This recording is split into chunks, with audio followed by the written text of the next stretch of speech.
Awesome. Hi, I am Jess. I'll be your host tonight. We're sorry, haven't led one of these before. So we are Immersive Arts Melbourne. We're a group of LARP writes and event runners. We want to run LARPs and help more people run more LARPs. We love LARP as an art form. Stay tuned for more LARPs.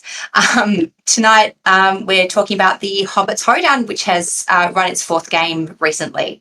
I'll invite people to introduce themselves and talk about what LARP means to you in a general sense, and then we'll get more specific. Larissa, if you'd like to start. Yep, sure. Hi, I'm Larissa. I've been LARPing for the last decade. LARP has kind of been a massive part of my life for that entire period. It is sort of my primary creative outlet and my primary form of social interaction and making friends. Thanks. August? Hi, I'm August. I'm also part of Immersive Arts Melbourne, and I'll be part of the pilot season project next year, which you might hear about. I've been LARPing for, I think it's 20 years now. On and off, it hasn't been all that consistent, but I've been kind of involved for a while. And I guess, it's that playing and running LARPs, and that mission of seeing how artful can we do art like LARP. Yeah. Thanks. Sarah? Hello, everyone. My name is Sarah. Like some of us here, I've been LARPing for a very long time, about 10 years, but on and off. And for me, LARP started as a way to just kind of escape sort of a difficult life situation, and it ended up being this wonderful creative outlet where I've learned all of these fantastic new crafting skills that I get to take around, and it's always something very interesting to talk about at the staff room lunch table, which provides me a lot of entertainment and everybody that I'm talking to a lot of head nods. Thanks. Des? Yeah, hi, my name is Desney, or Des, but I am the head director for the Hobbits Hoedown and creator. What LARP means to me is, at its core, collaborative storytelling. I started LARPing in my late 20s, about a decade ago now. And I was doing university at the time. I was doing all sorts of writing and literature through my degree.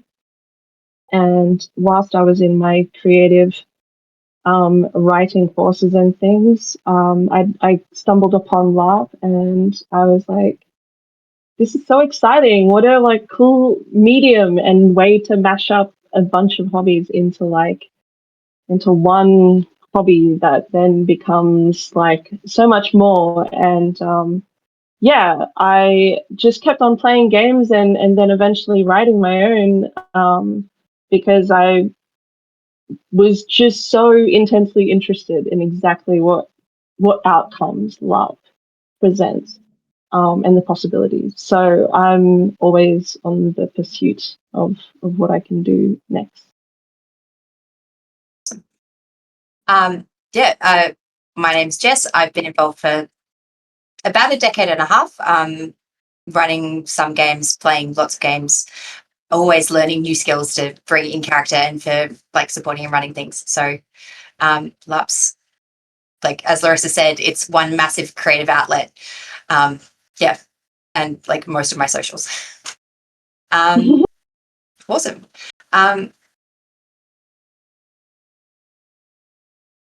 Sorry.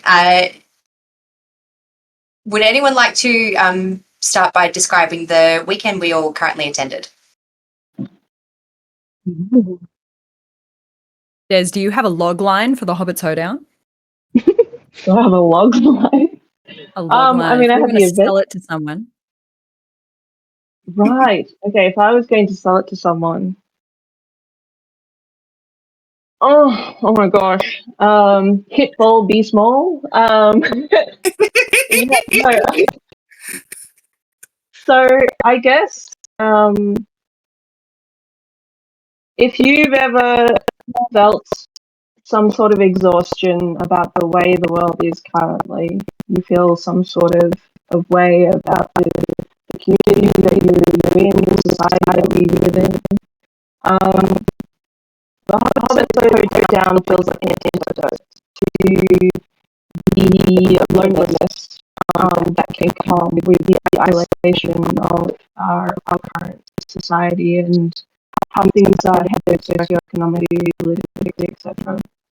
And it's a good opportunity for a whole bunch of generations to socialize and be with each other and see themselves in a space that where everyone's needs are met.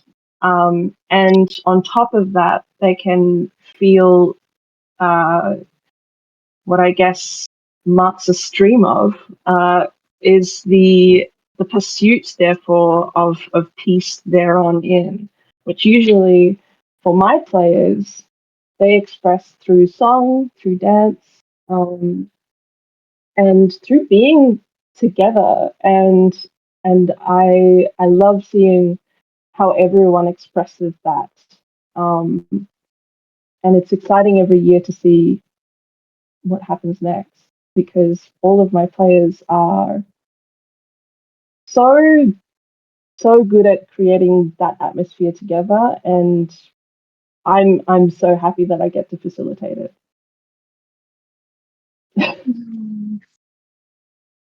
So nice. Awesome. It's really interesting to hear like the GM's behind the scenes because that was a very like philosophical view of the hoedown. Whereas if somebody asked me what the hoedown was, I would have been like, oh, we dress up as hobbits and we run around for a weekend. We have like 5 meals a day. And I just like chill with some like-minded people and we admire each other's costumes and it's extremely wholesome. And that would be my full response. And you've come in and been just like, it's about achieving like escapism and a sense of inner peace. And I'm like, and retroactively looking back on that experience, on why I've like come back to the hoedown this year. I was there last year. I came back this year. And I was like, yeah, it really was a weekend away, but with people. And it was just it's so lovely. Yeah, the last 2 years I've been pitching it to people as, especially LARPers that kind of know what LARP is, as like, okay, so the fantasy of the Hobbits Hoedown is your character knows how to actually relax. And importantly, they live in a world that actually actively celebrates leisure and relaxation as much as hard work. Like, yes, they value hard work, but this is the time for relaxation and leisure. And just, it's practice relaxing and being in leisure and in community in an environment that supports it as opposed to our real world that it doesn't. Yeah. It's not just supports it, it celebrates it. Like you had 2 naps today, good on you. Fantastic. You had 3 naps. Oh wow, you're also awesome. Like, yeah. Yeah. Medal for most naps. 100%. Yeah. So you put something down. To add on to that, after the first Hobbits Hoedown, I can remember someone putting up a post being like, this was like the warm, hot chicken soup when you're sick to LARP. A lot of LARPs are, because often you're playing with like high scale fantasy themes that are very stressful, very, in a way, you're sort of inflicting horrible situations onto yourself that are, the escapism is that the problems feel equal to the problems that you're facing in real life because they're just so much bigger. Whereas this is fully the opposite, but in a really good way that is not only really healthy to go to as a regular person attending this as your first LARP or attending this as the only LARP you do, but as another LARPer, it's really easy to get swept up in a lot of the high stress, in character trauma situations, and this is very healing. Yes, as someone who's Yeah. played those really high stress situations, I no longer want anything to do with it. Like, if I'm going to turn up on a Friday night and someone's like, murder, I'm like, cool. And I'll turn around and be like, does anybody want to have a picnic? And nobody does. Everybody wants to stab everybody. And the Hoedown truly is the LARP that we've all kind of... We're fine. We don't need to be edgelords anymore. We've grown out of being edgelords. Now we can be hobbits. And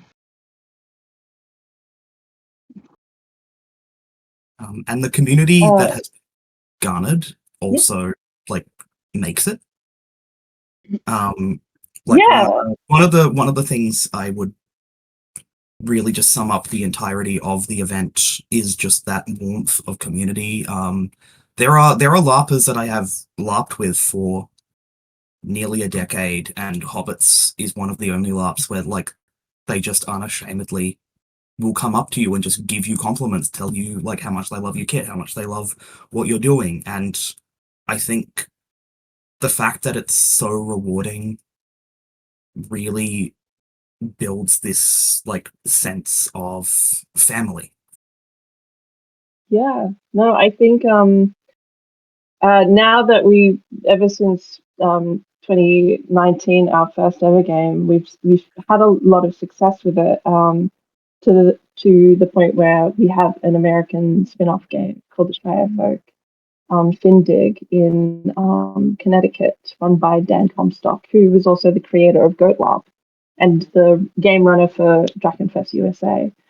But he says it really well, in terms of like he does his little opening speech at the Shire Folk games, and he always says to his players that a lot of games are about going out and finding adventure and overcoming great battles and hardships, but this game is about coming home.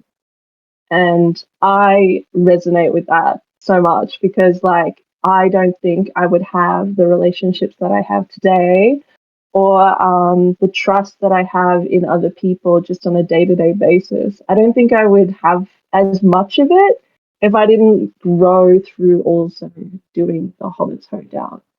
And I think it's a lot of people's home in that kind of way, where some of our players only go to the Hobbits Hoedown, or it is their first laugh, or it is kind of like the old dog's home of LARPs, where all of the veteran laughers come and they're like, I know that I'm just going to be taken care of. There are going to be facilities.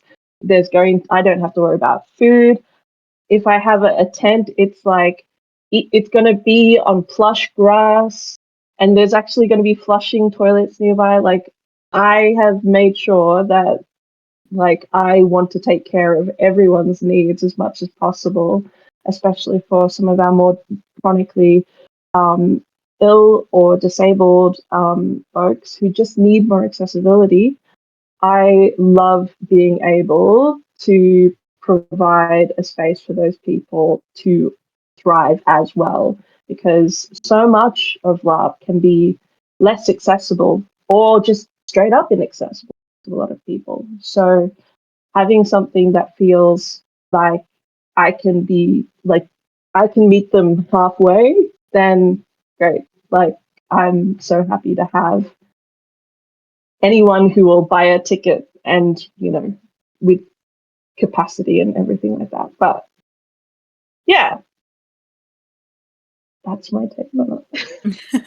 Just to clarify, Des, Hoedown came first, Shire came second. Did you have a hand in helping them set up Shire Folk? Yeah, I consult with them every year.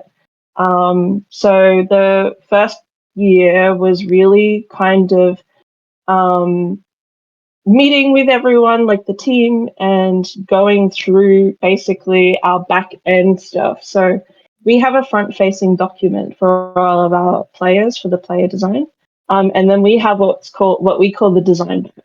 So we have a back end document essentially, where if, for example, I died in a horrific car crash, and someone had to pick up where I left off, they would be able to use the design Bible to run the game, because it's kind of like a notation, and I update it every year, a notation on like things that we've changed, things like our branding, our light color stories, our like design philosophies and ethos and codes of conduct. Like pretty much everything that we do is filtered through the same vision and same spirit of principles that I try and carry out throughout the years of running the Hobbits Hoedown. So I had to sort of take them through like a couple of like classes, like sessions of like how to use this design Bible and like the philosophy of how I do it. I had them go and do homework. I had them all go and get this book called The Well Played Game, by Oh my Bernard god, my DeCoven. brother has a copy of that. Yeah, I I've recommend seen this reading book. it. Pinch it. Yeah, if you can pinch it, it's really good.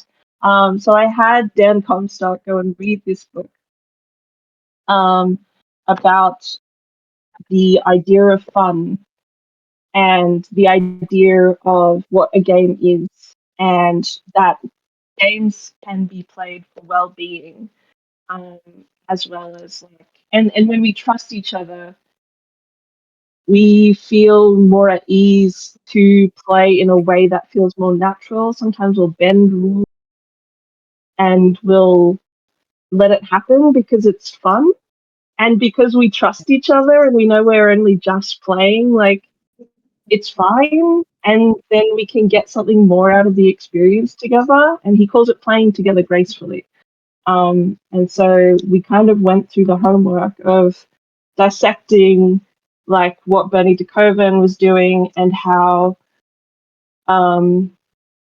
it's sort of related through this filter of like the Hobbits Hoedown and all our sensibilities of running the game and how we treat players as well. Like we thought that from the get-go, Hobbits Hoedown's framework has always been a community-based or a community-focused cultivated effort, where we thought that there are many ways to skin a cat, and there are many ways to play LARP, and there are some untouched frontiers to that end. And so we wanted to see what would happen if we got everyone to play together in a certain way, and could we cultivate an entire player base who would then maybe go away and infect other game spaces, and other communities, or other LARPs essentially, so that they could sort of take what they felt from the Hobbits Hoedown, because sometimes feelings just sit in the body a little bit better rather than like, I know it with my brain. So that people would then embody that in other games and would take that on and apply it. Because I think that at the core of it all, like I said, I'm at the pursuit of really interesting and cool storytelling that is collaborative. So I really wanted to create an environment that facilitated that and supported its players in order to do that. Like giving everyone the tools and resources to better play the game. Larissa, off you go. I wanted to ask Destiny, because I've been thinking a lot about like my most treasured LARP experiences, and all of the Hobbits Hoedowns rank extremely highly for me, and a lot of that has to do with the amount of trust that is mutually shared between the organizers and their player base. How did you go about building that trust?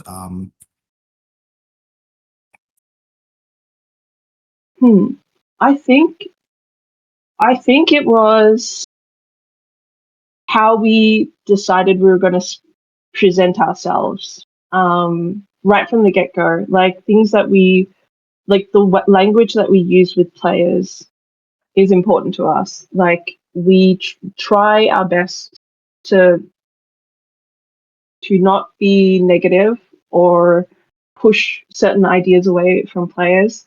If we feel like a player needs guidance in how they understand the event, then we will try and our best to redirect them. But we wanted to feel like it was, you know, from like a top down kind of like we act ethically and we embody being community leaders so that we can help our players see that we are trying our best to be earnest and sincere with them and kind with them and encouraging, and that we love their ideas, that we love what effort they put in, and that we want to share in the resources so that they can do that, but also to like to empower them to pursue more of it. So that's always been really important to us. And then, of course, as things went on, it was important to us that when we did get feedback in our forms, that we were seen to be actively listening to things and changing anything that players would bring up. And even something that's like, or things that aren't mentioned, like things that are unvoiced. We would notice, for example, what we would call a desire path in terms of like where players naturally in the space gravitate towards certain things. And maybe it's not intended by us, but humans act naturally. So we try our best to, when we notice that, we say, how do we design for the desire path that's being made here? Our example of that for this year was noticing that our players would, instead of going to the really lovely seating down at the dance hall, where there's like banquet tables and like seats and stuff like that, that people weren't going to like eat there, even though there's like tables and stuff like that, and it would be really convenient in terms of like sitting down to eat a meal. But people were really making themselves at home right outside of the guide house when they were serving meals out in the mess hall. And we were like, you know, that's all well and good. Everyone loves the grass that's around there. And people started bringing their own picnic blankets. But again, they created a desire path where we were like, this is inconveniencing our players, but they've convenienced themselves. We need to create more of a flow so that there is a feeling of a more considered space for my players to be together in that lovely picnic patch. So that's how we changed the routes. And we felt like it brought the brownie cottage a little bit closer to the game action as well. So we were incorporating more of the space. And because all of the surfaces are designable, we had the opportunity essentially to not only create a new space and surprise our players with it, which delights us when everyone's like, wow, you know, but it also meant that like we saw a need and we tried our best to fulfill it. And we want our players to know that we are, I don't want to sound crazy when I say this, we're watching and we're listening. Yeah. And Well, I was at like last year and this year, and I remember last year because I was in the like staying in the brownie cottage, and yeah, everybody getting their food and then trying to huddle in the like limited grass that was kind of near the dining hall. Is that what we call it, where the food was served? And then it wasn't really even till the last day that I kind of looked at that. This is last year. That field outside Brownie Cottage and went, it's kind of a shame that we didn't use this space because there's a lot of space here. And like I was just so delighted when we arrived at Brownie Cottage and I saw all the picnic blankets and the little table set up. I think I've got like a picture, maybe even a video just of like that, because I was just like, oh, there wasn't even anyone there yet. And I was just like, this is so good. They noticed. It wasn't because like I'm terrible. I didn't fill out any feedback for you, but that's right. You noticed it anyway and found a great solution. So like that's so yeah, that's cool. Yeah, it was a delightful use of the space and extremely functional. Very much enjoyed the picnic lawn. It was really, really good and really, really wonderfully decorated as well. It's one of the other things I really love about Hobbits Hoedown is the way in which you build immersive space. For context to anyone watching that didn't or hasn't attended a Hobbits Hoedown, there is a lot of decorations and a lot of like aesthetic pieces around every in-character space, and it really does a lot to transform what is essentially just a scout camp into really feeling like, yeah, this is a Hobbit party. Yeah. Would any other players like to point out details of what was essentially built that added to their feelings of immersion? Sarah or August? I mean, when I first arrived, because I was helping the Fairmeadows family make some stuff, I was like, Des, where are we going to put these? And Des toddles me down to the post house, which was truly the most delightful little space on the whole grounds. Just bedecked, noticed board, everything you need to write letters, 4 individually made, distinct, gorgeous post boxes for each family. Someone running around with a sash that says posty. Like that was probably my favorite sort of immersive space. You step in there and go, this is like exactly what it says on the tin. Big sign out the front, people coming up backwards and forwards with like letters, and just seeing like that particular the post be a part of everything. Like you would go to one location and there'd be a postman delivering things, and you go, oh yeah, that's right, the post. And you'd come back down to the post office, post house. There's people, like so many people in there. It was always so hot in that little tent because there's just too many people in that little tent all wanting to write things. But yeah, it was such a wonderful space, and people kept making things and putting them on the notice board. And every time I went in there, I was like, a new thing to look at. It was such a wonderful little community hub for this just Hoedown past. Yeah, I think what strikes me is just because I've been every year, and it just that it builds on itself every year. And I don't know, I feel like last year I was like, they've kind of done it. They've decorated everywhere now. But then there's just more new stuff to discover the next year. Like, it's kind of hard for me to go which bit makes it feel most immersive, because so much of it now has been there or something similar, that it's the new things that delight. And you kind of, even though the other things are probably more important to the immersion, especially as a returning player, they become part of the scenery, but not in a like bad way, if that makes sense. In a like, wow, the scenery is the scenery. It's amazing. But yeah, the post house was a big one this year.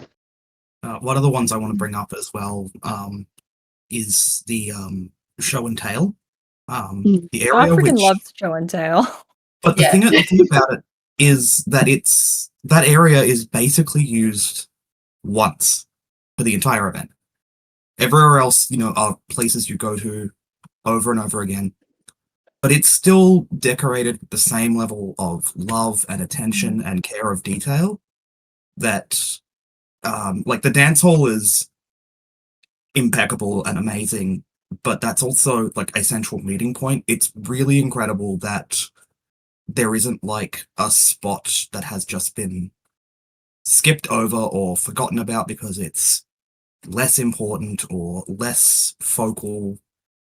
And I think that really says a lot about the sort of, I guess, holistic approach that this LARP really takes to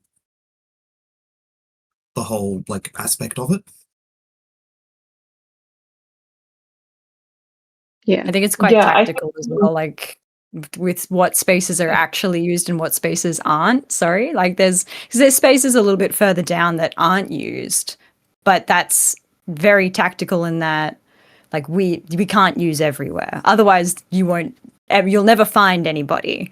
So there's like hubs of activity, and it's tactical hubs of activity. Like really makes it feel community based, and those hubs end up being the ones like nobody honestly when we were talking about like the picnic field and like sitting on the grass last year it did not dawn on me that there were tables and chairs at the dance hall at any meal.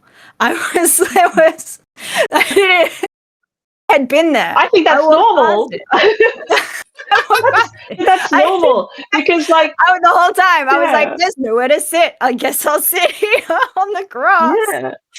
And again, this year, same reaction. The dance hall only existed when it was time to dance. And honestly, I do love that the seating area outside of the dance hall now serves as the kind of courtyard of the pub where everyone goes to like get fresh air for the 100%. dancing, which is not lost on me. But at the same time, yeah, we are strategic in where we put our set dressing, and then we try our best to do it as resplendently as possible when we do it. Sorry. And then I also think that I don't know, I've taken a lot of cues from research on things like theme parks, things like Disney World and stuff like that, where when they have to hide things, they kind of like, it's there, but like we kind of ignore it, and your brain won't actually process it as part of the scenery unless you like put a lot of emphasis somewhere else. So it is kind of a like, in terms of our decoration, we're doing a sleight of hand in a way where we're like, look over here, like this is where you want to look, and everyone wants to look over here. It looks beautiful, and so it means your brain sort of deletes and doesn't notice the rest that's not really relevant because it's not relevant to you. You don't really care. It helps that the rest of the scenery is so gorgeous. It's just like, yes, Australia. And we all go, my disbelief is suspended. This is perfectly normal. Yeah, I think it's the small details for me. I feel like as a LARPer, I've maybe never been that like I've never really cared that much about the setting and the scenery and set dressing being really good because I'm a type of player that can just be immersed. Like even coming from tabletop, like you don't need anything. So yeah, it's something that I never really thought that I really valued, but being at the Hobbits Hoedown, I go, oh no, this just because usually it's the stories and the plot and things like that that are really sucking you into the story. And like Hobbits Hoedown doesn't have a lot of like tales or like adventures that you're going on to kind of do that with. And then the set dressing becomes that. And because there's these little details where another LARP might have buntings that's just, some fabric stitched on and that'll do. It only has to last a few years while the game's running and it sets the dressing enough. It just made me value how having real bunting that's like ironed and sewed and like so lovingly crafted. The newer ones are embroidered now. It means you ignore everything else because you're like, look at that detail. It doesn't matter if it's hanging on an air conditioner. I don't know if that ever was, but if the little details are so delightful, you're just going to be sucked into that world. Yeah. I think there's a real with LARP in general, there's a real, I guess, tightrope walk between theater of the mind and practical props and effects that sort of help build and create that immersion. And there are some really genuinely incredible LARPs that even the costuming isn't particularly immersive, but it still sucks you in. And then there are things that are barely LARPs. I mean, like Desney mentioned before, like theme parks or medieval fairs, which again, purely based on a lot of like aesthetic choices and a lot of like very important things, still sucks you in a really cool and incredible way. And I think Hobbits really manages to like walk that tightrope on both sides, because again, they've managed to cultivate just that genuine sense of sheer community, where it's not just that, you can take a nap and not feel bad about it. You can take a nap because, one, it's what your character would do, and two, because you both in and out of character feel safe to do so. Like, I don't know many events where I could just nap in a space publicly and relax enough to just fall asleep. But Hobbits achieves that, and it achieves that because of the atmosphere it has created, both with its player base and also with its surroundings. I was going to maybe like bring up a related topic, which is the activities that are part of the game, because I think it's interesting in the context of this immersion in the game where, we sort of called it a low plot LARP, where like engagements and marriages are kind of the major events that happen. And so outside of that, it's these events like the different competitions, the dancing, the show and tell. I just was kind of curious about everybody, and Jess as well. I think you maybe haven't spoken about your experience that much because you're in hosting mode. Jess is also a parent who brought her kids to this LARP this year, which I think is such a cool thing about the whole. It's I love playing with the kids. So much fun. Does anyone have any thoughts around the schedule and how that impacts your game and your immersion? So I want to say specifically on the activities.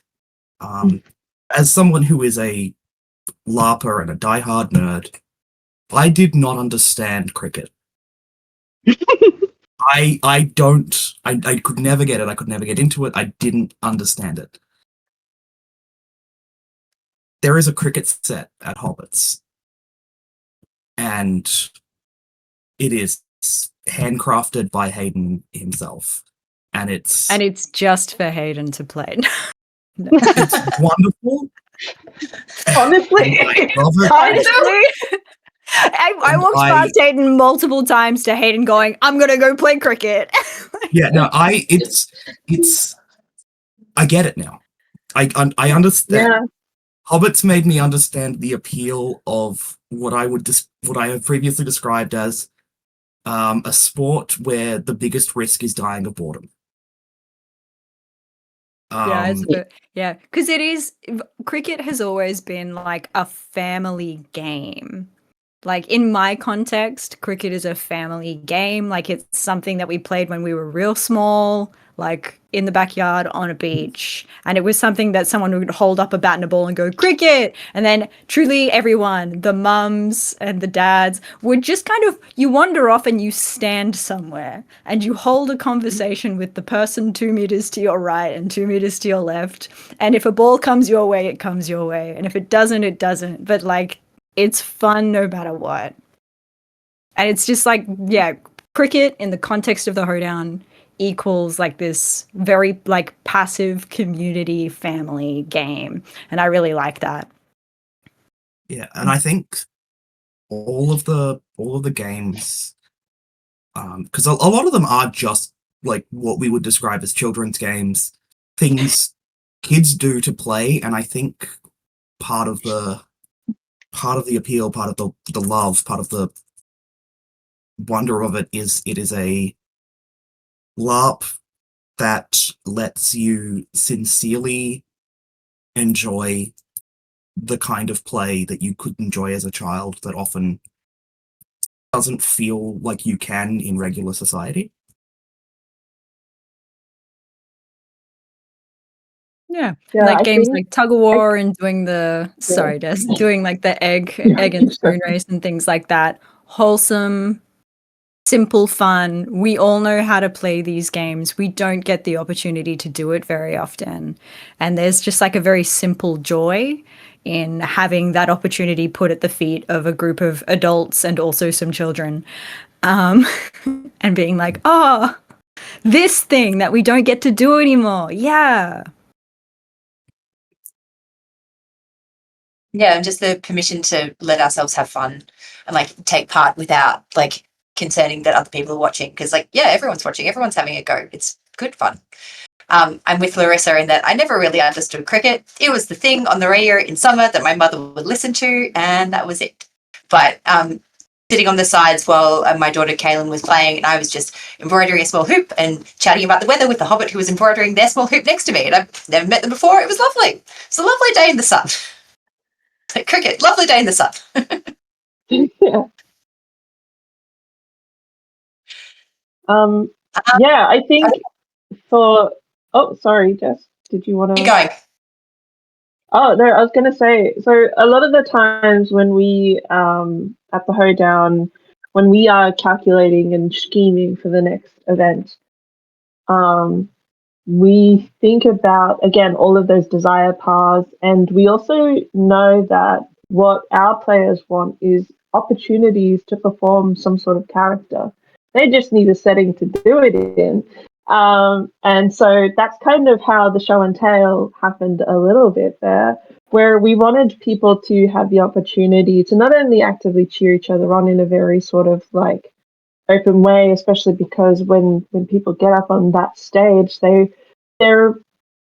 putting themselves out there, and that's what LARP is at its core. Like, it takes it's a sort of like social bravery to be able to make yourself like get past that wall of silliness where you feel stupid playing pretend because you're an adult. You know, you're in your 30s. You're not some child playing make believe, but at the Hobbits Hoedown, and through LARP, we are still actively like flexing that imaginary theater of the mind kind of muscle together.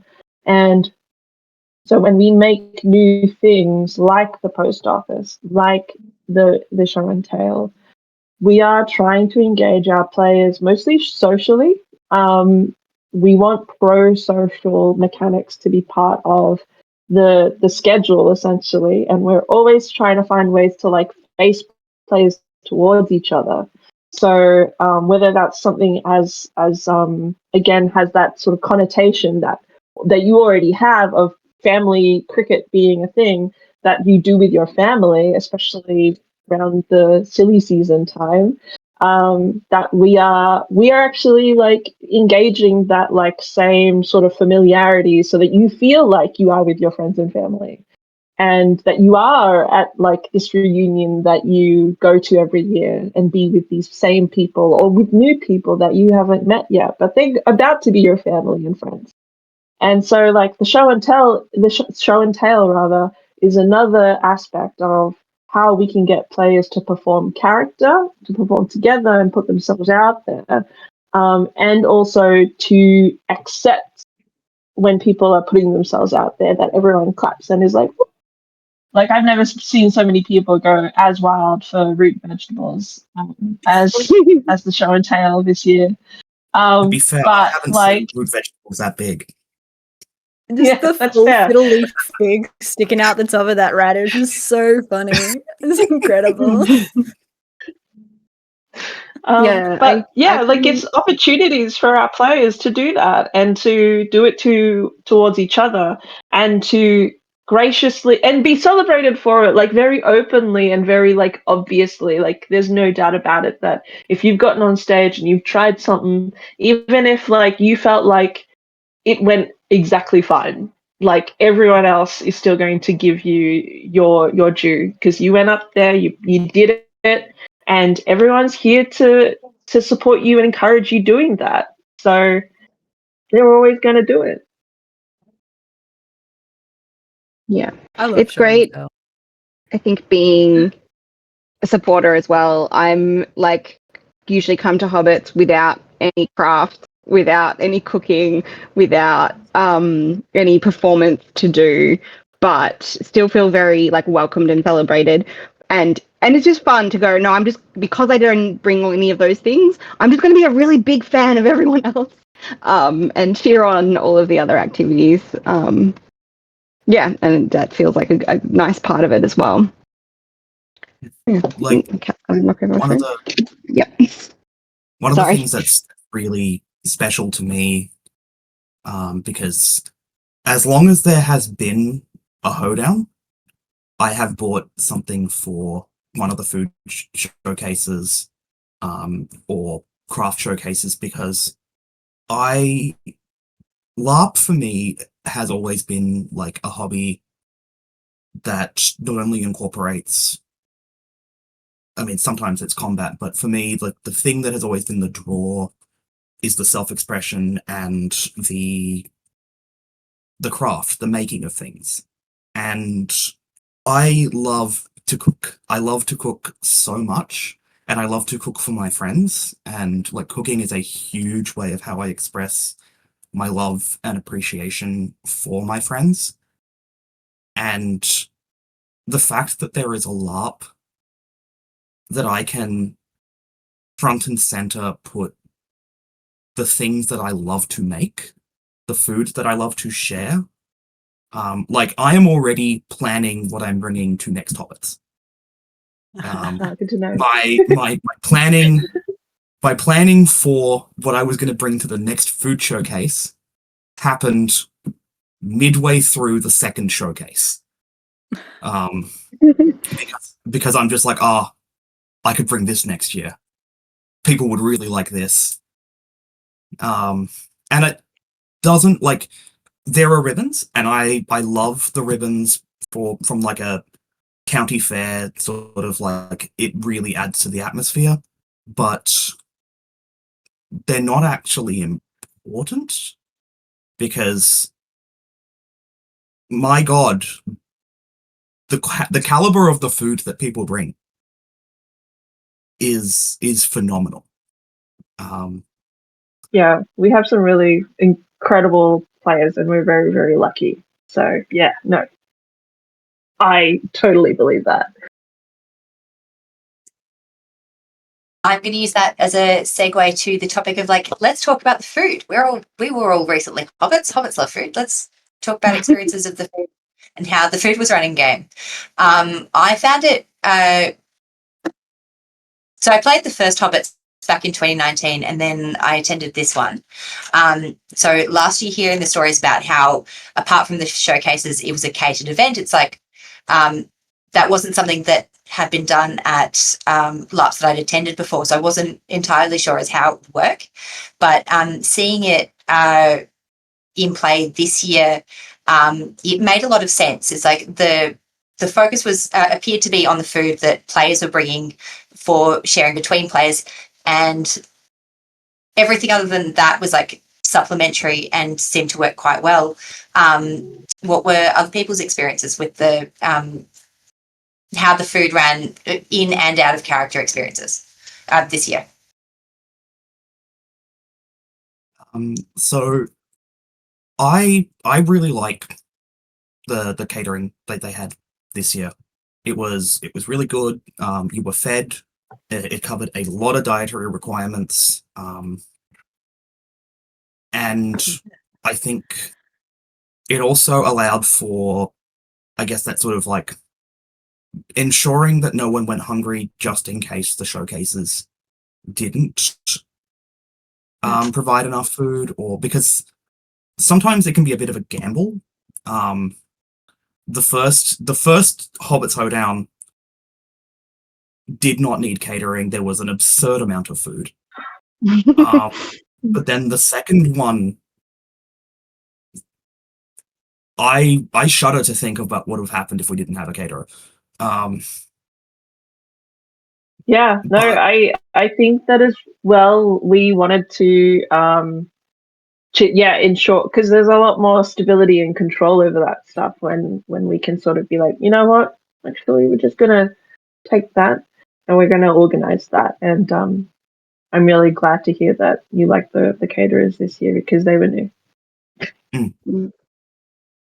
Yeah, they were a good compliment to the game. I also wanted to highlight something that was extremely important for me. I think it actually dramatically shifted like the level of enjoyment I could have at the event. Mhm. They had a token system, so you were given either a red or a yellow token, and that shortened the line. And just for context, I have really, really bad chronic pain, and the thing that sets it off most is sort of standing still. And so this cut in half the amount of time I would have to stand, regardless of if I got the first or the second wave of going through. And if I start getting that pain, it kind of takes me out of any game I can play. Because it won't go away for the. That's just it. That's my day ruined. And this kind of ensured that I was going to be fine, and I think it was like genius in that how it was implemented as just a basic accessibility thing.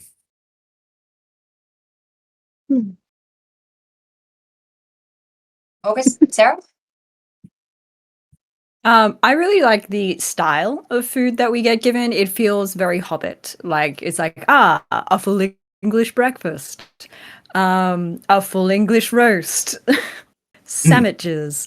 Like just like last year. I'm only small. If you've seen me in real life, I'm only small, and so I struggle to eat quite a bit of food in one day.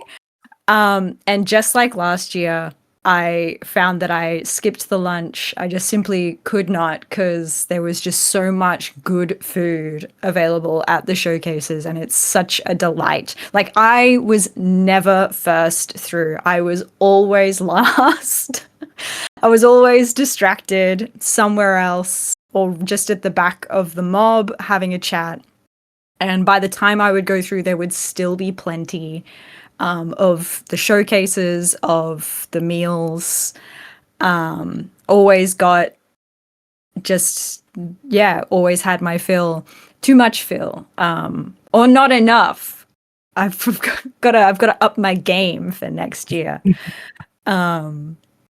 But yeah, I really appreciated just the style and the generosity of the food put on offer. Also, having food, like having dinner provided on the Friday night, game changer. I thought that was a thing, and I rolled up prepared, and I didn't have to. And it was so much better than what I had planned. So I'm really grateful.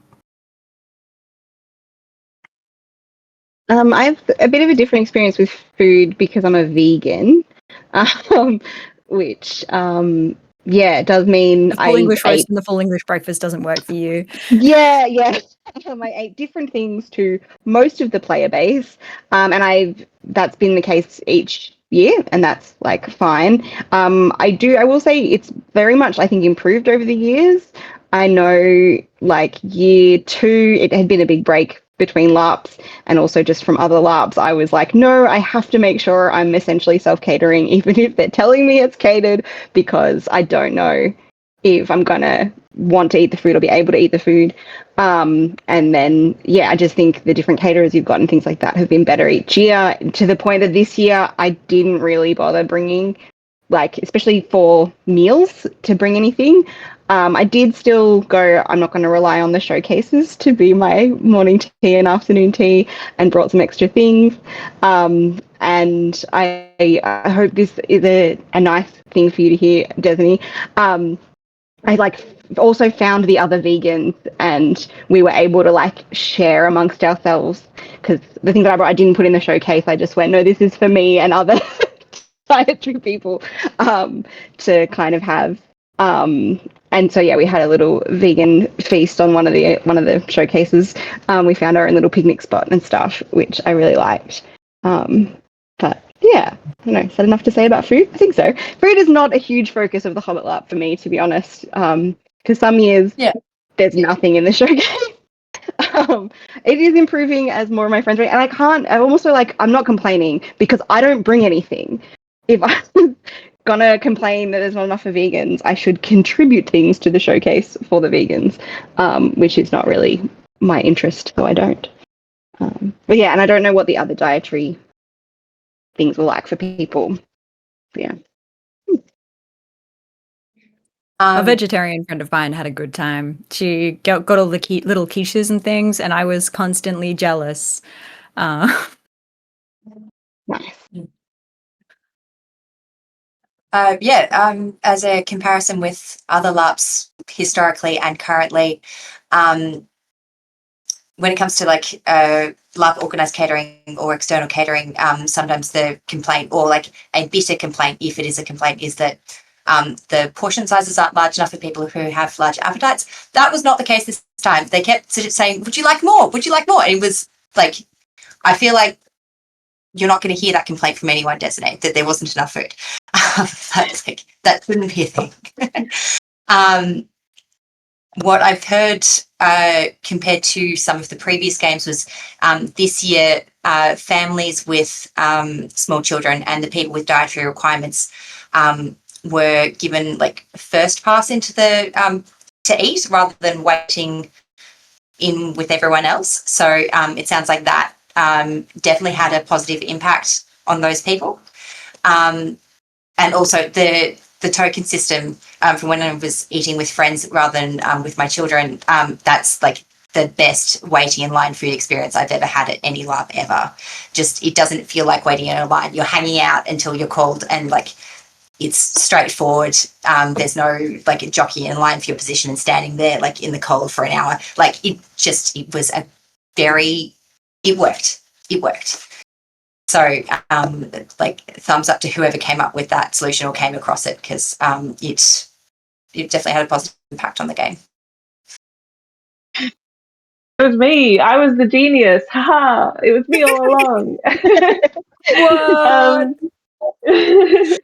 I know. So this comes back to the feedback that I want to be seen addressing, essentially, because it was something that was really, honestly, getting on my nerves, in so to speak, I guess, in terms of like a puzzle that I hadn't puzzled yet, and it was feedback that I got every year about the waiting and things like that. And every year we tried to do something else, again, because we wanted to see or to be seen listening and trying to come up with solutions for our players, so that they felt a sense of trust that if you're going to spend your hard-earned cash on a ticket and you're going to come because you have this expectation that you're going to have a great time, that the problems that you felt like you were annoyed with are something that I am trying my best at, and Hayden and Evelyn as well are trying to address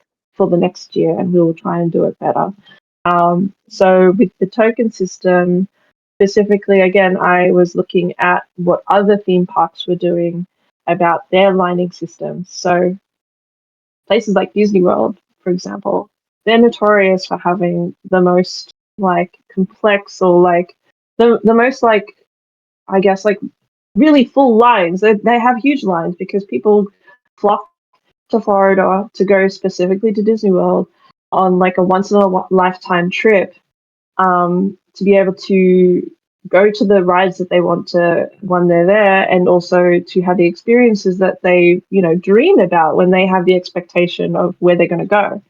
So they can't actually change the fact that people want to be there all at the same time together and they want to have that experience, but they can change how people feel about the line, and how it functions, essentially, and how it flows. So this year, basically, along with the desire path stuff that we were talking about earlier, and that picnic space. That really came into play as well. So the token system was so that people could feel like, again, they're not just standing in line for ages and ages, and like that, but in essence, the people who have tokens are all technically in line still. Like, it's just an imaginary line, instead of like an actual one that everyone's queuing in. So, you know, we had that system. We wanted to also make sure that all of our families and with our little kids and stuff are getting their food, and they're feeling like they've still got their solid routines. And we also want our dietary requirements folks to feel like they're being catered to as best as we can too. So that's important to us to cater for and to make accessible as much as possible. And then, of course, like I said, with the token system, what's happening is visually, instead of lining up with 100 people, which the capacity is about 130, and instead of lining up with 130 people who are all in the same area at the same time expecting the same food, you're lining up with maybe 29 other people, both visually and physically. And then, so that sort of cuts through that line really, really quickly. And then, of course, visually, those people are moving away from the space where there used to be lots of people hanging around for the same food. They all visually move away, and they all go into the picnic patch space where they eventually keep filling up those tables. But it means visually outside of the guidehouse where the mess hall is, there is less people that you can see that you're going to be lining up with. So your brain feels a little bit more at ease, like I'm going to get food in no time, so I don't have to worry. And that, yeah, you can just sit around and talk with your friends in the meantime and kind of do what you want to do. Just kind of be around the general area so that when you do get cold, you can just go up and get something to eat and then go eat with everyone else at the picnic patch. So it was really trying to marry, again, space and like UX design almost, with those things, and trying to, as much as possible, make it a really pleasant experience. Because as a game designer and as a game runner, I want you guys as players as much as possible to be captivated by the game itself. I don't actually want you all in line. If anything, I would want you to all go straight away to the picnic patch, and then the plate would apparate in front of you, and all of the food that all your hearts desired would just be on it. And then you could talk with all of your Hobbit friends and your family, and that's what's important to me. So you guys maximizing like being together on either side of the line, essentially, is what's valuable to me. And it means that it feels like, at least from my perspective, it feels like you are getting more play in volume of time, if that makes sense. Thanks. Fabulous. I think it's a real touching on testament to I think it's a real testament to the game design in like that thought process, in that, yes, like I said, I was always truly in the last group. There were times I didn't even get a token. Like they just turned around and went, all right, whoever's left, come on through. I never felt like I was waiting. I was always, because it was, oh, there's no one here. There's not a big line. It'll be okay. The psychology works. Yeah, it was one of my favorite little like moments. Was I spoke to another player where I was like, I really like the token system. I think it's really good. And they were like, I'd love to hear about someone who was in one of the later groups, because, you know, I don't know if they had the same experience. And I was like, I was in the last group. This is the best. Awesome. Yeah, I was in one of the last groups at least once. It was good. It got rid of a lot of that, also that little bit of a rush that sometimes happens, especially when it feels like, you know, if you're last, you're going to get the less good meal or the less good because you never know with caterers. Sometimes if they're only barely catering for the group, they start trying to stretch it as they get closer and closer to the end. It feels like this time they very much went, all right, cool. We need to make sure that we are getting a portion for everyone and then some, just in case. And I think that, I don't know if that was something that you hired them specifically for, or if that was just something that they did because they're good caterers, but it worked really well. It was a bit of both. Like our previous caterers that we had for the last year just passed. We were sort of, they were basically ones that were recommended to us and knew the site well because they had catered like when school groups or like stuff like that goes there. And we felt like parts of their service, I'm not trying to badmouth them or anything like that. We just felt like they weren't as comprehensive as we would like them to. So we made the decision to go elsewhere. And we were lucky because Evelyn was actually attending a friend's wedding.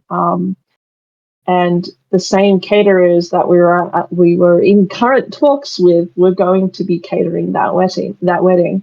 And so Evelyn had the opportunity to go and basically sample like a wedding meal with these folks and came back and was like, it was good, we should hire them. And it's yeah, it's just such a it was really good to sort of have that insight, but we were sort of like, we try to have a good relationship with any people that we end up working with, like the Britannia Park event site folks and stuff, and also with our caterers as well, because we try and approach them like peers, and we want to make a good impression on anyone who's local to the community. And because it is a community focused game, we love lining the pockets of people who do good service, like the Britannia Park Girl Guides, and the Todd Diamond's catering service as well. So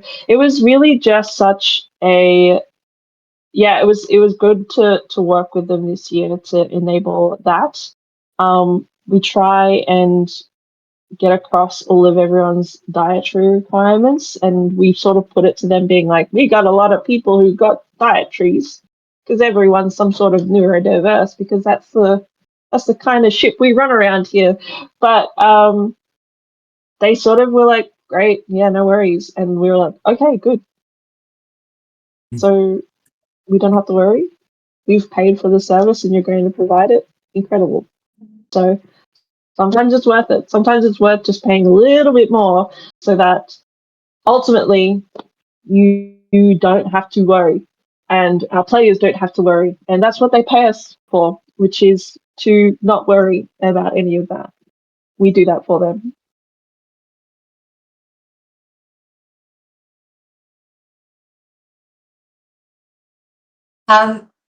So next topic, we'll go back to something that we touched on earlier, and that's playing games like we're kids. How did people find that in the context of playing a LARP that is all ages and does have families and kids? What were other players' experiences in playing with the kids who are on site and the other family groups and things?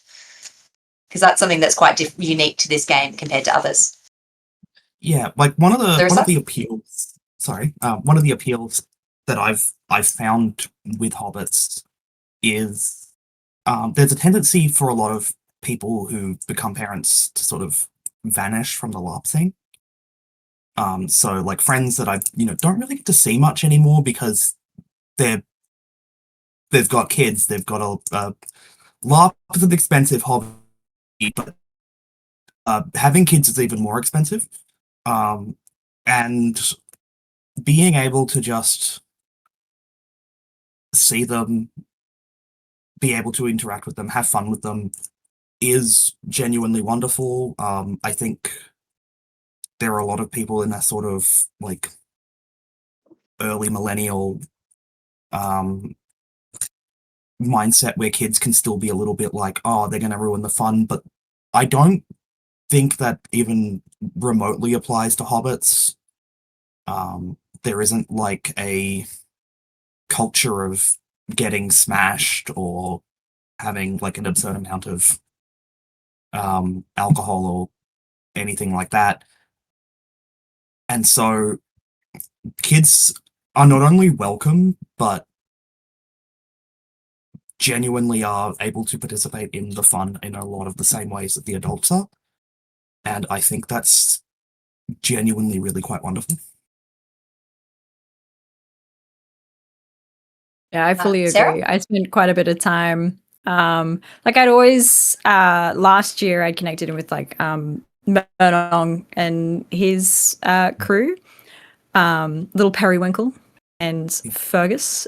I have no idea what their actual names are.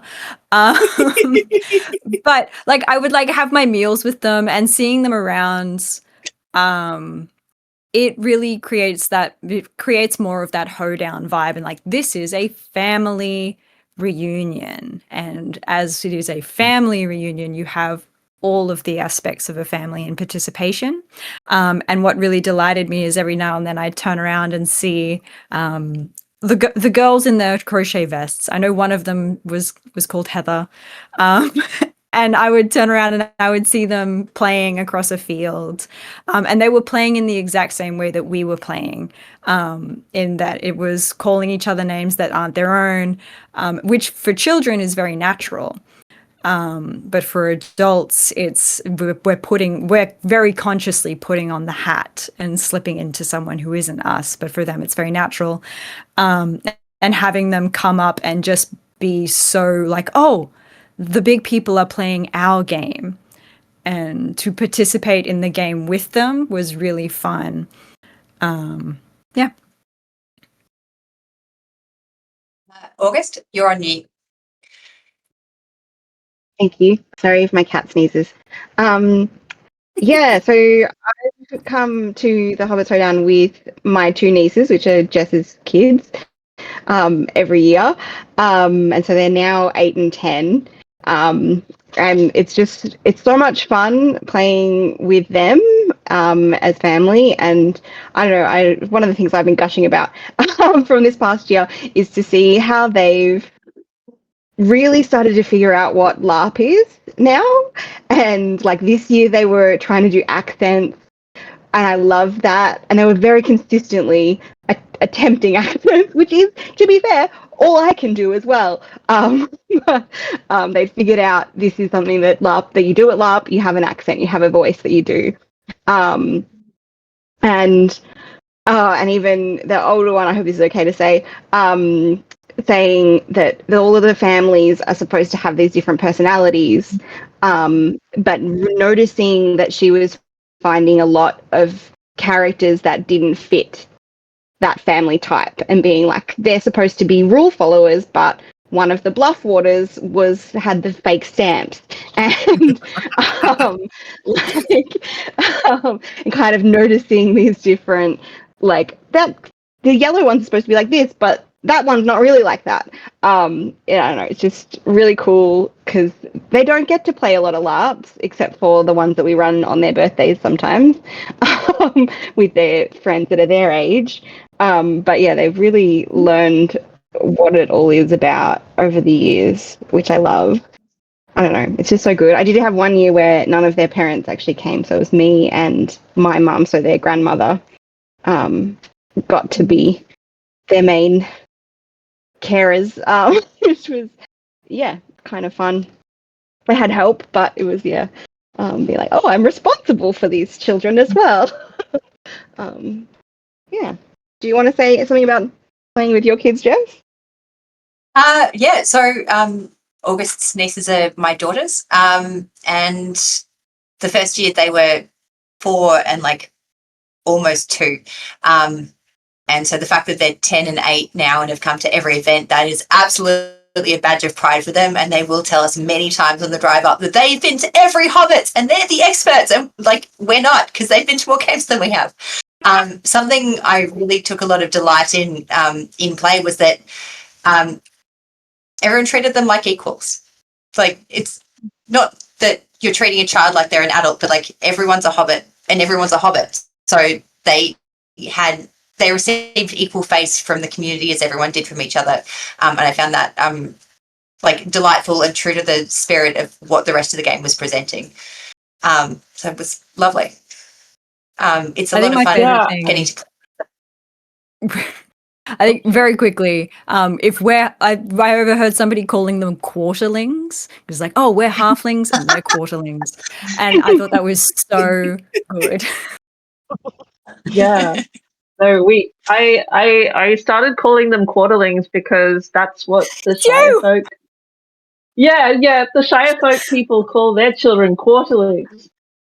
And I was like, that's genius, because we're halflings, they're quarterlings. Like, that makes sense. So it's just, it's very, very funny. I think that, they are, like, I mean, your kids are right. They are geniuses and experts at playing make-believe. And I do love that all the children get together and get to make these memories and have these experiences together every year.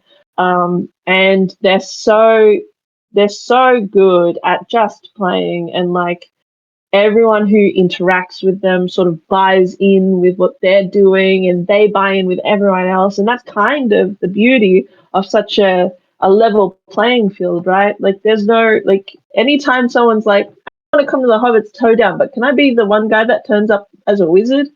And we say no, because it's a Hobbit Hoedown. You're not invited if you're a wizard. Which then we kind of made a bit of an in-game joke about when we introduced Santelf. I love that. You know, I love Santelf.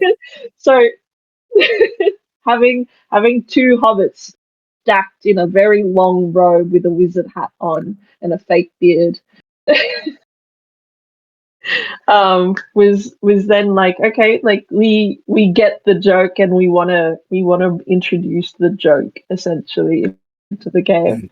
But it's still hobbits. It's still two little guys in a trench coat trying to kind of make everyone laugh and be entertained. And it's for everyone. I love that our youngest participant has been a newborn, and our oldest participant is close to 90. So, yeah, we really have had such a spectrum of everyone, whether they're neurodiverse or genderqueer or queer in any kind of way. I'm glad, just children, because like there's a space that we make for those people in our community because we want them there, and I want everyone to feel like they are wanted in the space, because they are, and that's what we're trying to do in terms of, like, you know, LARP can be full of, you know, a lot of the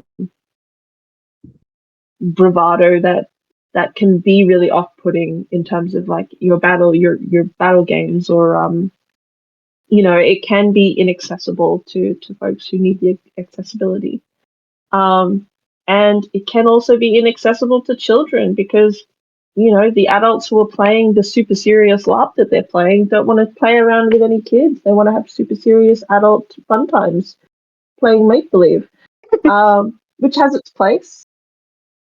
But I made a place for them as well. So, yeah. Yeah, I think it's really, really cool, because, like, along with like that being that very, very serious LARP being kind of off-putting for, you know, people like families or people that want to bring their kids to things, it can also just sometimes just be an impossibility. You don't really want to bring a 4-year-old to like your horror LARP.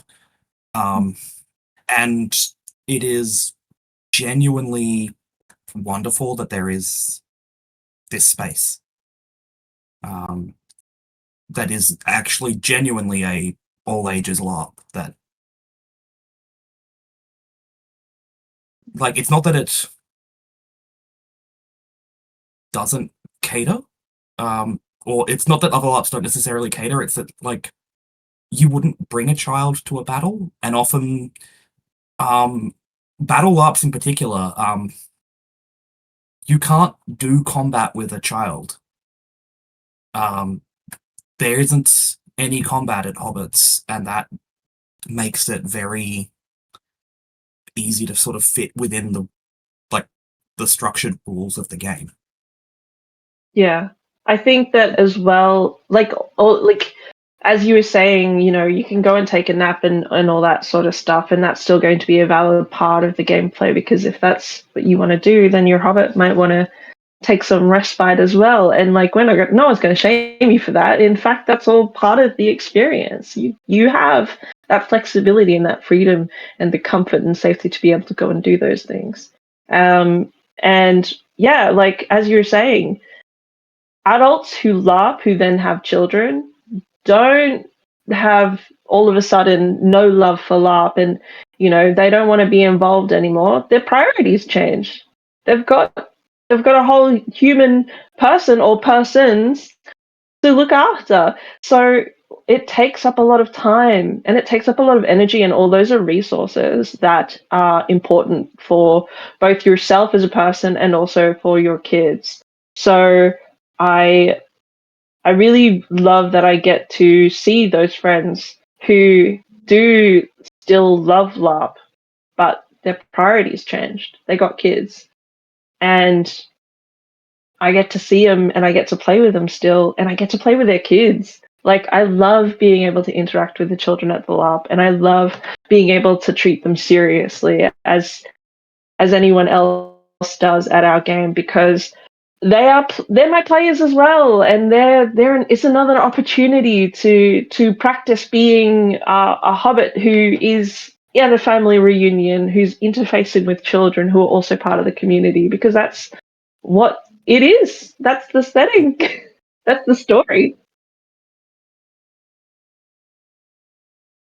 Oh, I think I should ask, does anyone have the Twitch screen open, and are there questions that we should be answering? Has anyone else can see that? I don't think we have many questions in the Twitch stream. I had a question though. Yeah. Thanks. That I wanted to ask Sarah, because I think we're involved with the stamp rally, right? Yes. About Yes. the player brought activities, if any, and I don't know, the stamp rally was a joy, but I guess if anybody else has any other things that other players brought to be a part of the game, and I don't know, I want to hear about the stamp rally from the other side. I love the stamp rally. The kids love the stamp rally. I'm so glad. Yes, I made the stamp rally, and Des helped champion that. Long story short, I used to live in Japan, and the best thing about being in Japan is doing stamp rallies. It's a thing. You go to a location, and they'll be like, "Here's a book," or "There's just a stamp here," and you go, "Oh, where's the next one?" And you go and you find the next stamp, and then you have a collection. And I just remembered how fun that was living in Japan, and I was like, you know what would be really fun is if we did this as a social activity. And as I was looking through the Hobbit families, I was like, the social ones. I'll be a Fairmeadows and bring this stamp rally along. So yeah, last year I put forward the idea. I was like, hey, I have these lino carving tools and I can make stamps. Wouldn't it be really fun if we all had a stamp? And people come up to us looking for stamps. And last year it was a hit. We ran out of booklets so fast. We were not prepared for how much people would love it. And this year we were extremely prepared. There's so many books left over. But yeah, last year there were 14 stamps. And this year there were 22 plus. I think by the end of the day, by the end of Sunday, there were 3 extra Bluffwater stamps, which was so delightful. The beautiful thing was it was a Bluffwater that organised it, but they'd actually made sure there was one from each of the others. So there was a Higgleby one and a Talos one. So there was the 22 Fairmeadows and then one from each other faction. Which I only got 3 Mimicry Fairmeadow is ones. the greatest all the compliment. unsanctioned ones. So I'm like, that's a good balance. I think Yeah, it's it was also, so good. it's also really wonderful because last year the Fairmeadows were very small.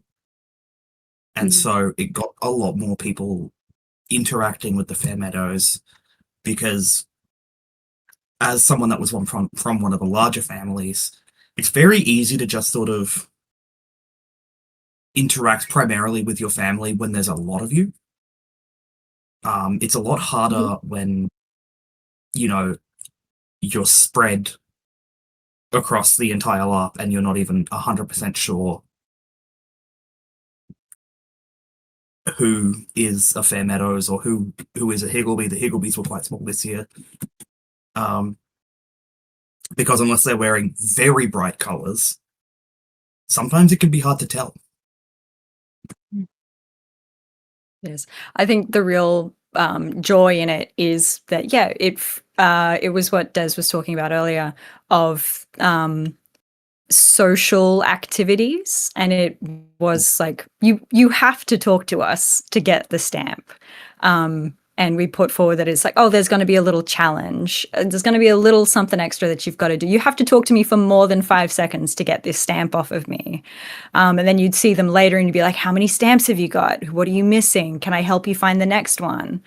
And it was really, it's always lovely, but this year was especially lovely.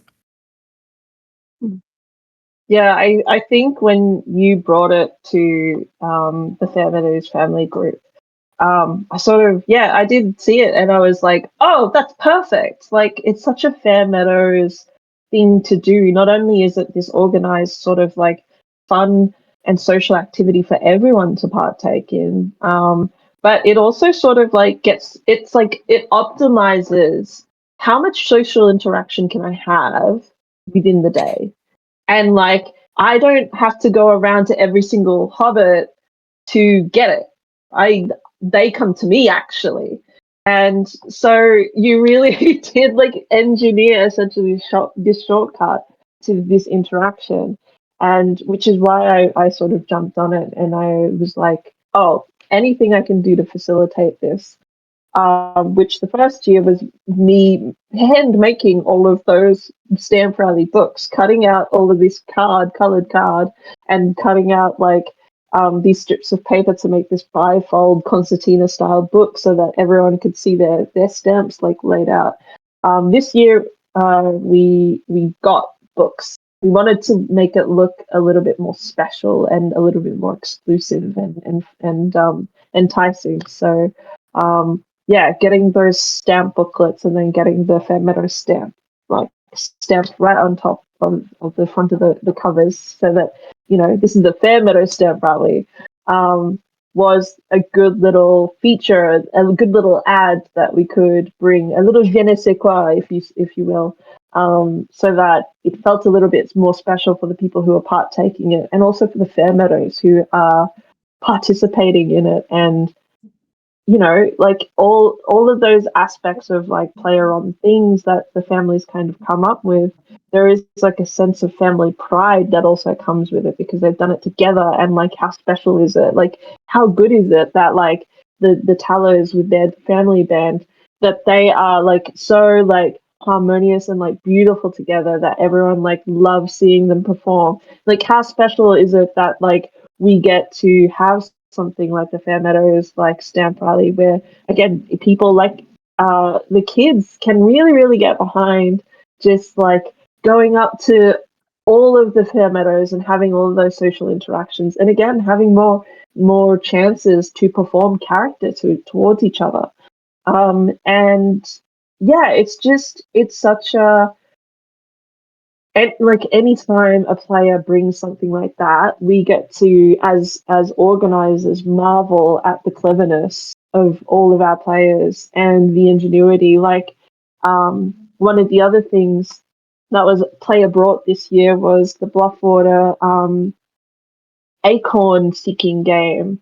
So there was tiny little acorns that had been crocheted in different types of colors that were hidden around the site for the children and for any adults really to find.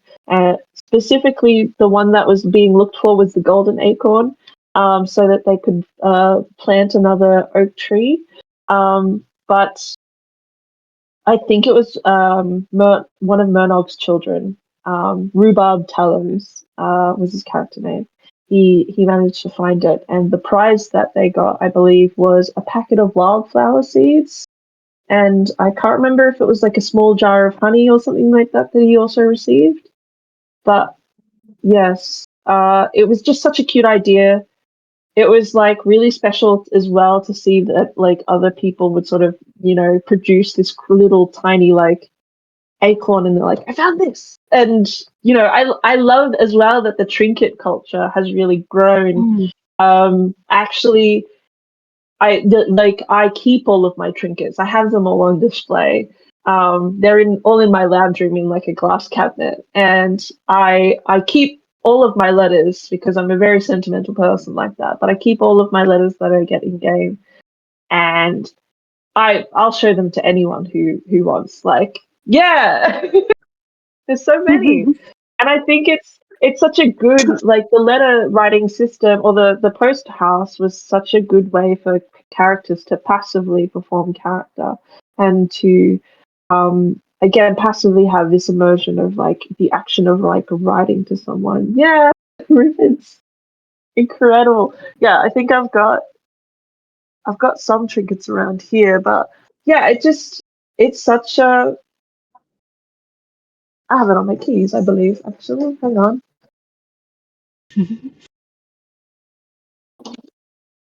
I will be one. Mine are not within reach. I do have a bunch though. I was surprised how many trinkets I ended up with without really trying. Like, just there was people so willing to just be like, "Do you want this? Do you want this?" Yeah, The other I've got. kids is that So they just put someone things made in your this. pocket. Oh, the Shrinky Dink. Oh, cute.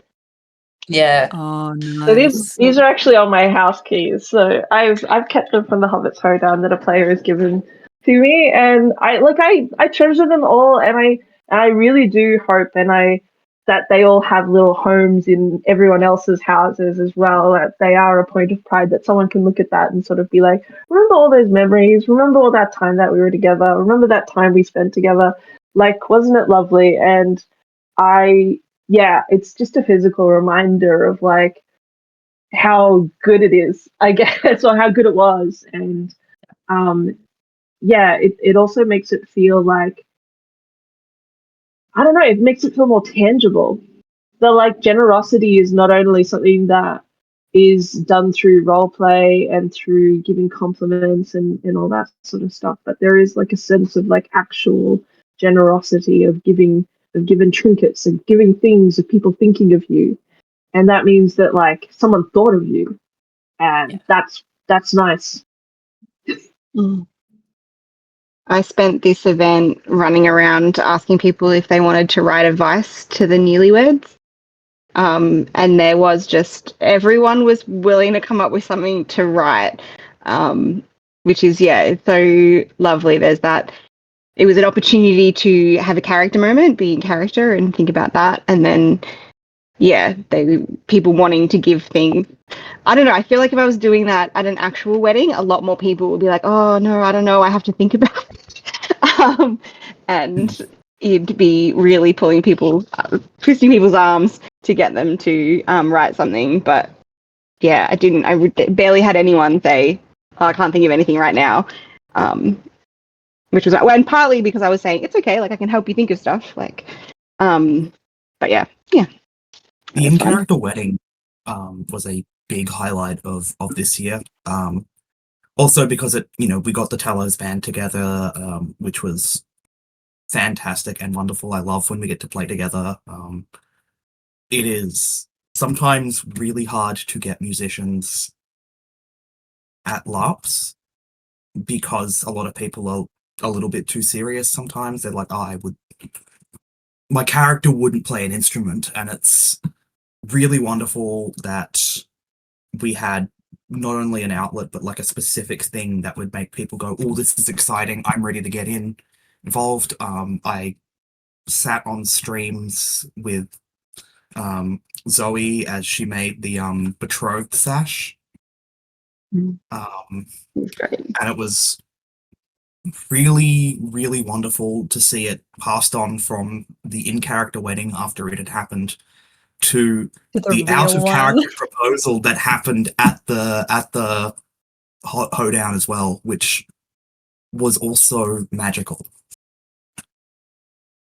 Yeah, we were really, really honored to be asked sometime out from the event itself by one of our players if we could help facilitate a special moment in their lives where they were deciding that they were going to be engaged and they were going to propose to their long-term girlfriend. And we were just so happy, not only that someone felt like they could have a clear proposal in our game, but also that like that's a real life decision you made at our game. Like that's crazy. um and getting married is one of the most serious things that you can do in your life. It's such a huge financial, like legal, like decision, and so like being, obviously they didn't get actual married, but the proposal, yeah, like choosing us and choosing all the people who surrounded them as well, like all of the players and the families and everything else, like having those people nearby, celebrating it with them and being able to be happy with them, and for them to then enjoy the rest of the weekend, like knowing that she said yes, and yeah, continuing to celebrate the entire weekend was like very special to us. We feel incredibly honored that they even asked, and I'm so glad that we have such a great photographer because I'm so excited to see them, and I'm sure they are too. Do you think you would have an actual wedding at the Hoedown? I mean, if the if the I don't know, say like the caterers found out about it and they were like, we have to charge you wedding prices now, then maybe I'd be like, hey, maybe don't have a wedding here. It's going to cost us a fortune, and I don't want to do that to our players. But like, if they approached us with that, I would try my best to facilitate it. I've said more than once these days that after running the Hobbits Hoedown, I think I could plan a wedding with my eyes closed.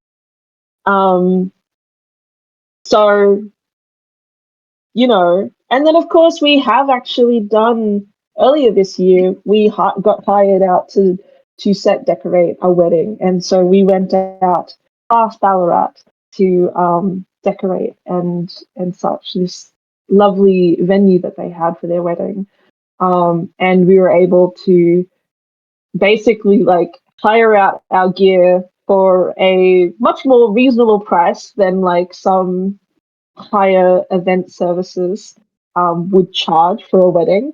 But it also meant that we could inject that liquidity back into the game and have it support like more fantastic things that we could do, that so that we could have the budget to do more ambitious things and give more to our players, so that they felt like every single cent that is spent again in all of those tickets is like, yeah, it's not taken lightly, that we spend it in the right places. Yeah, awesome. I think if we were to run a wedding at a real wedding at the Hoedown, I think we've proven that it is possible to do a wedding within 5 minutes. It was a beautifully designed little ceremony. I thought it was like tugged all the right heartstrings. But yeah, it was quick for a wedding, which is important in especially the show and tell. Really could go on for hours and hours if we let it. But it was just really beautiful.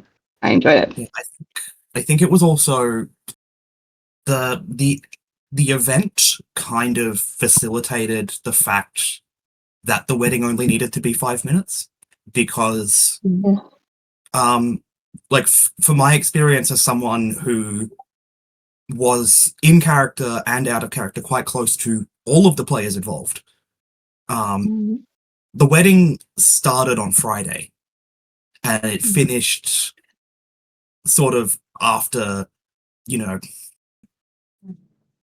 like the wedding was sort of incorporated into the event.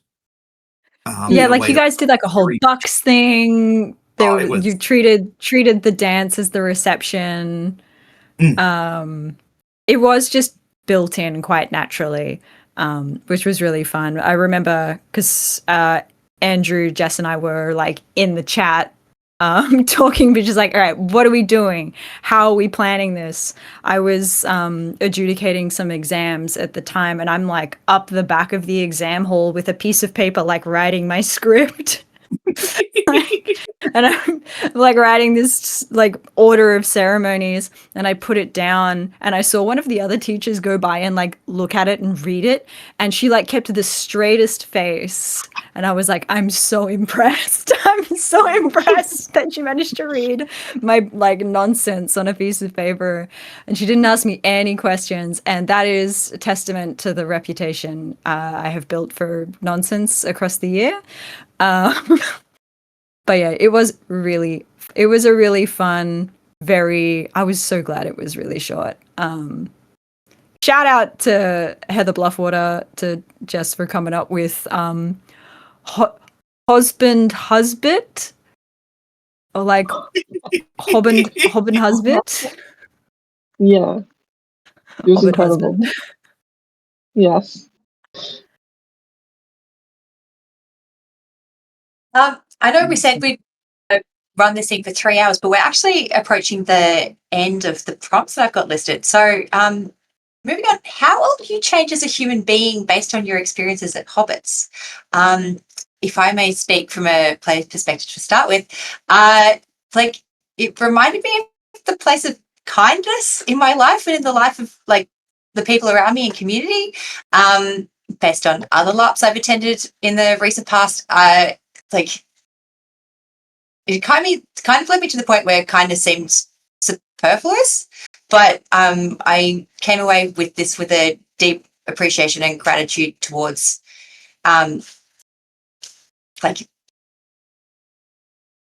just thanks Hobbits for reminding me why kindness is good. Like that's honestly what I'm taking out of all of this. Yeah. Does anyone else have? Yeah.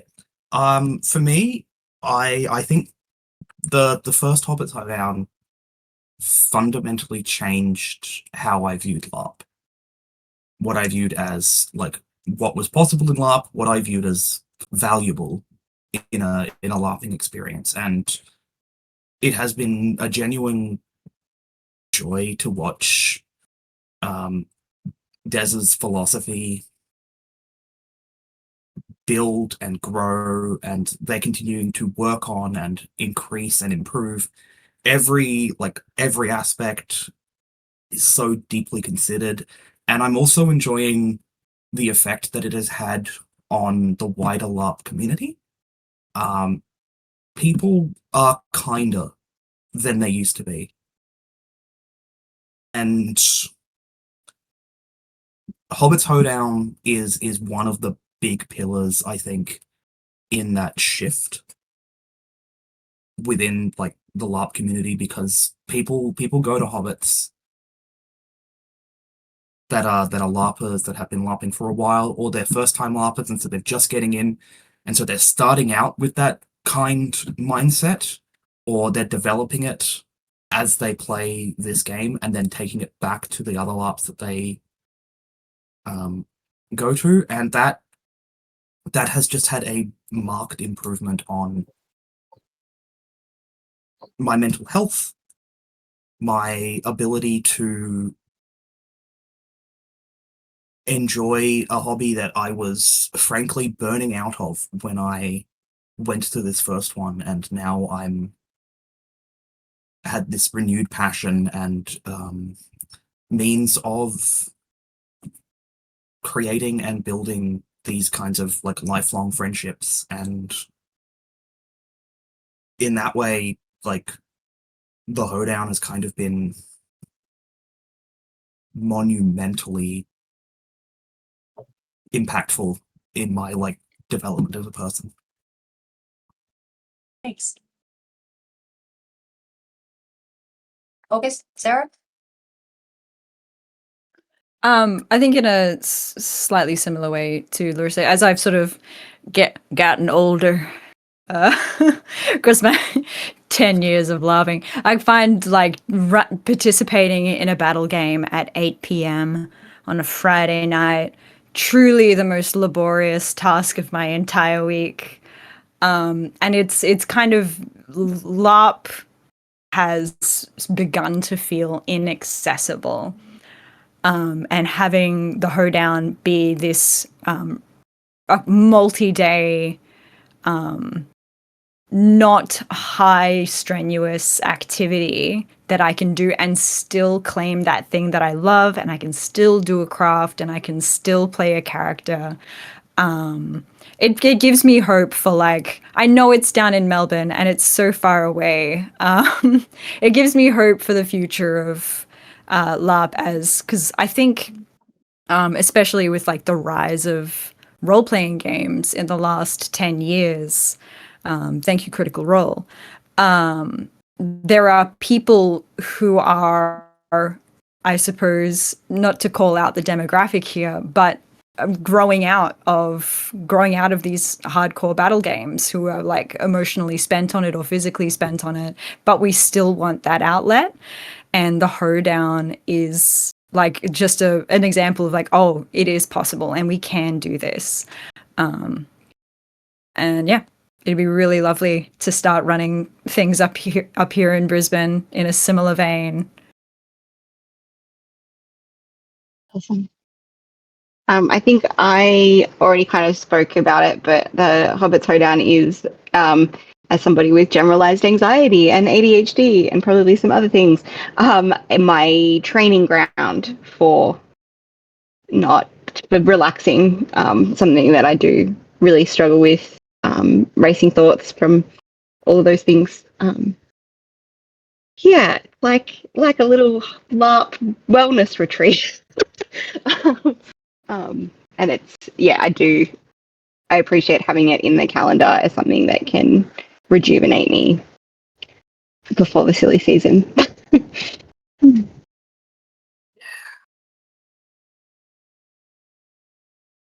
I want to add on to that as someone else who also suffers from pretty high levels of anxiety. Anyone who knows me, like, out of games knows that I am an immensely highly strung person. It's actually really, in a way, like, world-changing to be put in a space where even if you are feeling very anxious, you're not necessarily feeling like you're going to be judged harshly. Like, it takes off a lot of pressure. And sometimes initially that can cause like all of the anxiety to come out at once. But that's still okay. And you have people around you that are just willing to help you be okay. And that fostered community is genuinely, look, it's the reason the tickets sell out so fast. Yeah, I think you're all correct, and it's no mistake in a lot of ways. Like, I really view those as like success stories, and they are outcomes that we see in not only our game here in Melbourne, but we see them over at the Shire Folk Shindig, which is fantastic. That it changes as well. Some of the American LARP scene just in that pocket of Connecticut. And here as well, like, knowing that we have affected the culture in such a way, which is something that we genuinely set out to do, was can we cultivate a particular kind of culture, and can we infect the community with this type of play? Can we get players to think outside of like their own experience and think like, what am I like? How am I making someone else feel? And in a way, that's kind of the mainstay and the philosophy of the entire game. As a LARP director, when I make something like the bunting, or when we make the handmade signs, or the post house banner that Hayden and I handcrafted ourselves, the mailboxes that everyone got to see, the little packages that I decorated myself with all the names and stuff on it. It's all the layers. Babe Ruth. Yes, one of them was indeed addressed to Babe Ruth. Sometimes you run out of good ideas, and you gotta send a parcel to Babe Ruth, famed 1930s baseball What's he player up to at the moment? for America. So, but yeah, like it's all, how do we facilitate all of these social interactions? How do we facilitate all of this warmth? How do we bring it all to the surface? And one thing I know about LARP that has been true, I think, for every single person who's ever been in LARP is, when you first get in, maybe you all have different sort of like ideas of what it looks like. But at the end of the day, when you LARP and you play different characters, it usually teaches yourself something. Like you embody something else for a little while in safe environments, and you get to experiment and therefore learn those things about yourself. And you get to essentially have this blueprint for like what your life could look like if you made different choices. And that can be, as you know, in a post-apocalyptic game. It can be for a colonial game. It can be for a high fantasy battle game as well. And it teaches you something about your own confidence, and sometimes, yeah, it teaches you some hard lessons about what it means to, I don't know, die, for example, or what it means to celebrate someone's life after they've played. And those are serious themes, and those are all valuable themes to explore, that we do explore a lot. And I think that the inverse is also true, that we can explore important themes about what it is to love people, to care about your neighbors, to care about your family, and what it means to have those people in your life, and to embody those things, so that, you know, we don't just know it because we say, like, you know, we can academically or intellectually say, yeah, it's good to be in your community, it's good to be around other people, it makes me feel good to go out and socialize and to make new friends, etc., etc. But it's different when you teach your body how it feels. And I think that's what's important about the Hobbits Hoedown, is that we also get to teach people how it feels to be in a community that doesn't suffer lack. What it feels like to be in a community that is radically accepting, not just tolerating people. We are teaching people what it feels like to regulate their nervous system, and to get to a baseline where they can like have the resource like energy to go and pursue like bliss and peace and joy and all those things, and that we can interface with people from other generations, that we aren't just stuck between millennials, Gen Z and Alpha, or what have you, and the boomers and stuff like that, that you can have social interactions with these people. They are people in your community, and they're worthy of caring about us. And I love that we get to do that all together. It's it's been such an honor being like the director of the Hobbits Hoedown, and I not to blow my own trumpet, but I think we're good at what we do. And I think that, like, after years of doing the Hobbits Hoedown and the Shire Folk Shindig, and having the success of like selling out our tickets so quickly, I think after that, I think there's enough evidence to say that that's true. And that meant that it taught me that I can make good art. And when I put it out there, other people will look at it and say, you did really good. And yeah, it teaches me stuff as well. And I'm so grateful that like it teaches everyone about any kind of kindness or happiness or bliss or community, because that's what it's there for. And I hope that it will continue to have a home for all of the people who not only feel those things but aspire to feel those things, and to be reminded that it's important to, it's also part of good progressivism and activism. Like, it can't just all be despair about what the world is and how it is. It can't just be going out into the streets and protesting and yelling. Sometimes you gotta find the moments to be together and have it mean something as well. Okay. Wrapping up, does anyone else have any questions you'd like to pose to other players or our creators or game runners?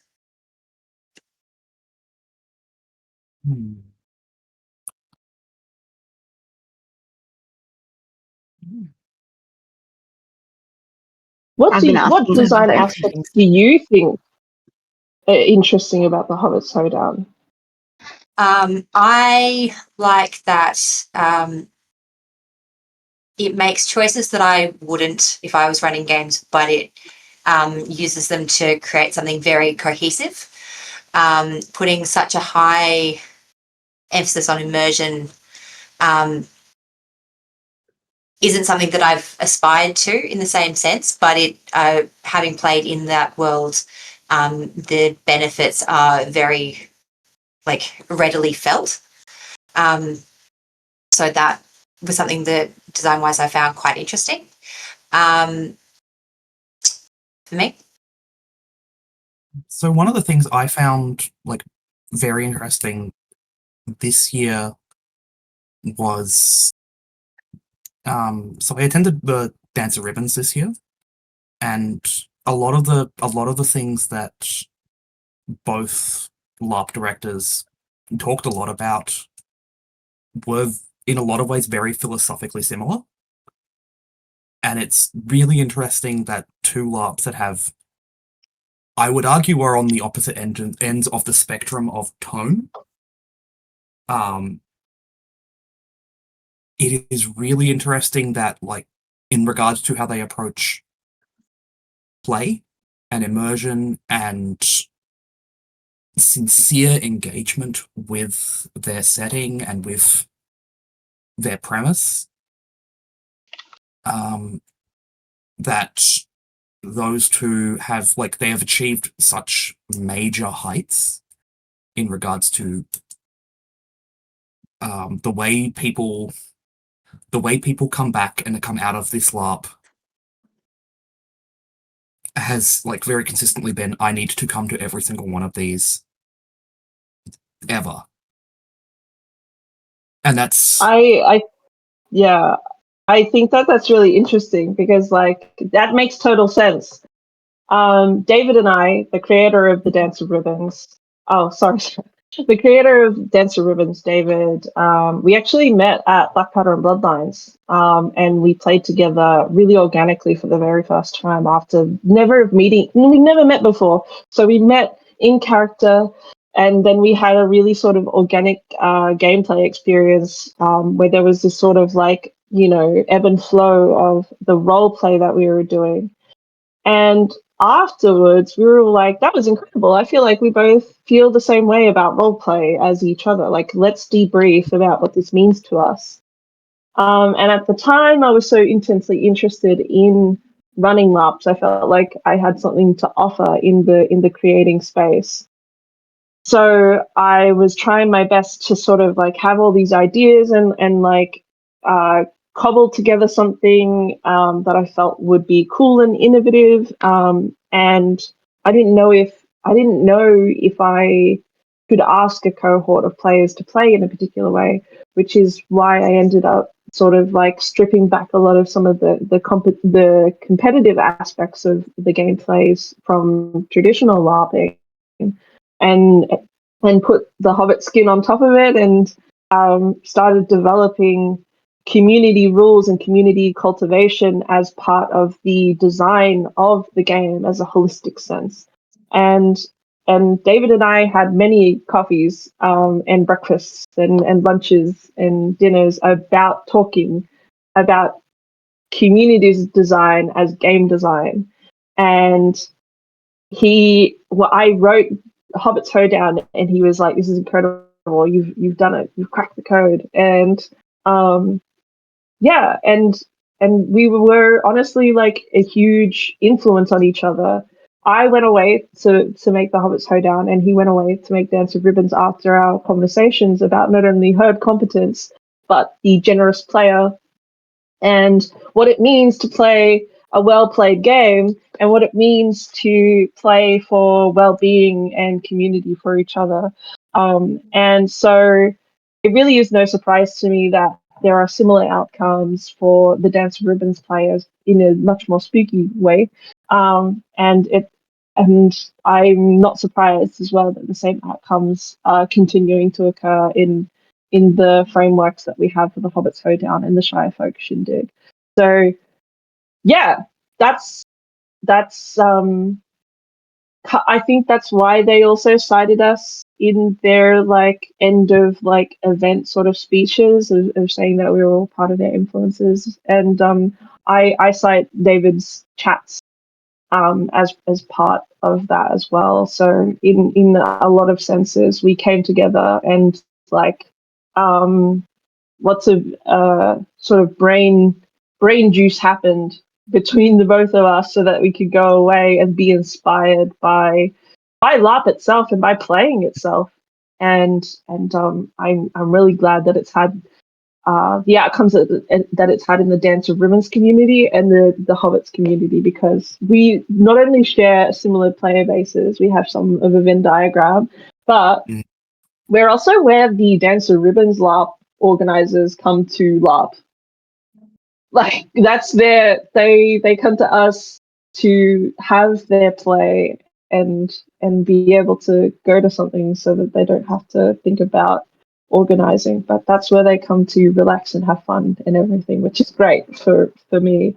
I had wished that the Dance of Ribbons was at a time that I wasn't so busy with Hobbits Hoedown, but that's not to be, and that's fine. I'll catch it next time. So I just, yeah, it really does not surprise me that you feel like that there is a correlation between the two, because there is. Like the two creators really did have very similar ideas on what LARP could be, and how players and organizers and like that philosophy and ethos all plays into the same design aspects. And yeah, I'm really excited to see with something like Lost Settlers that's coming up. I'm really excited because there's so many Dance of Ribbons and Hobbits players in the Lost Settlers sort of cohorts. I'm very interested to see how this pans out. How do they play like this after? Yeah, there was yes. I contingent of Hobbits players. I was one of them that basically got recruited to jump on and join. It's why part of why Basori sold out so quickly after Hobbits, because it was some of the Dance of Ribbons folks that had jumped on that faction that like brought in a lot of Hobbits players as well. So it's very exciting. Yeah. On that note, what games are people looking forward to coming up in the next year? Is anyone intending to travel for LARPs or local games? Yeah, so I've got a huge year ahead of me. And there are so many there's like the Wizards of LARPs that are starting to run as well as the ones that are regularly running. So as soon as Hobbits go live, I'm already using my money to make sure that I get it in fast. I I've got a ticket for Lost Settlers, and that looks really, really exciting. I've got a lot of wool now to play with, and there's a few other like unannounced LARPs that I'm just friends with the organizers. That's one of the other things that's been very exciting in like the Victorian scene has been there are more and more LARPs popping up, more and more LARPs that are, we're going to run X amount of games because we want to just complete an arc, complete a story, and then stop. I think one of the other traps that some people are like have previously fallen into is seeing a LARP as needing to run forever to be considered successful. And like Dance of Ribbons is wrapped up now. It's they were only going to run 3 of them, and that's it was really good, and I only got the last one, but additionally, the other one I really want to spruik a little bit, Brisbane Swordcraft, their event, as far as like the Swordcraft events go, is really, really good in both like quality of roleplay and immersion, and just the sincere passion of the organizers of that chapter, and I'm looking forward to going to that.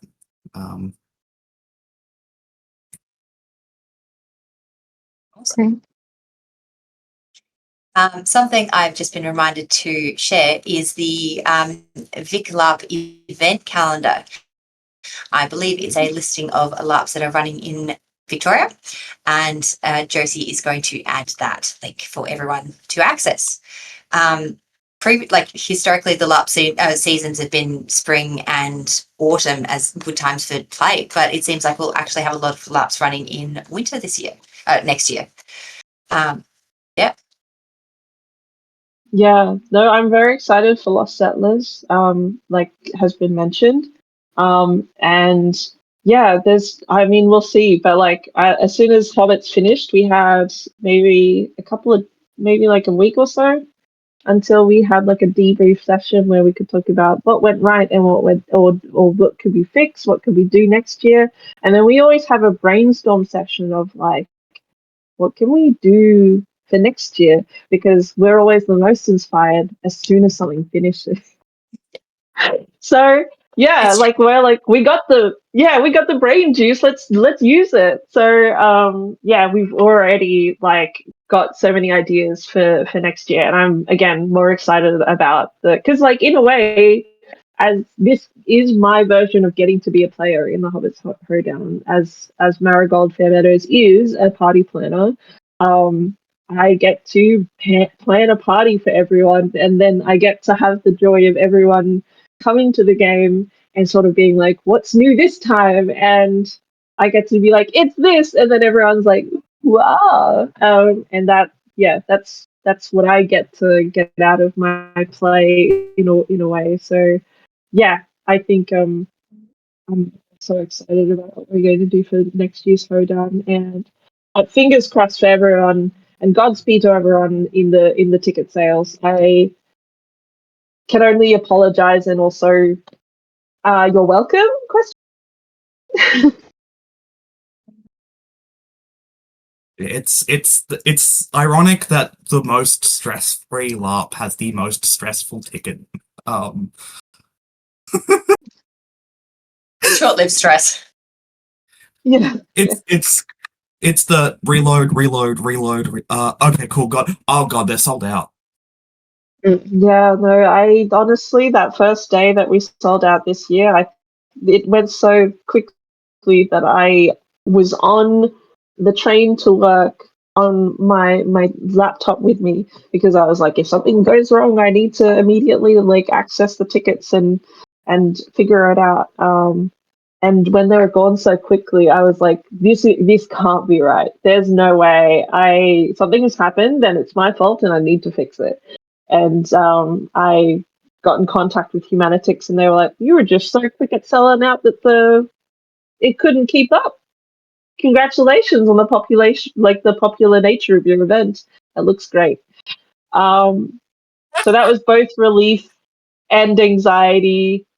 It was just such an emotional roller coaster, as it was, I'm sure, for everyone else who was trying to get tickets. But there's always a wait list, and we always try and facilitate any kind of exchanges when people need to. So if you ever become a person on a wait list, just know that we're keeping a lookout for everyone and trying to make sure that anyone who can't come means that someone else can. Like, I will say, just in regards to that, because I had several friends that were on the wait list. All of them had a ticket offer by the time the event rolled around. So, really importantly, life happens. Not everyone who buys a ticket in the immediate will get to go to the event. Unfortunately, that's just life. Yeah. But it also does mean that you shouldn't despair and lose hope if you miss out. Yeah.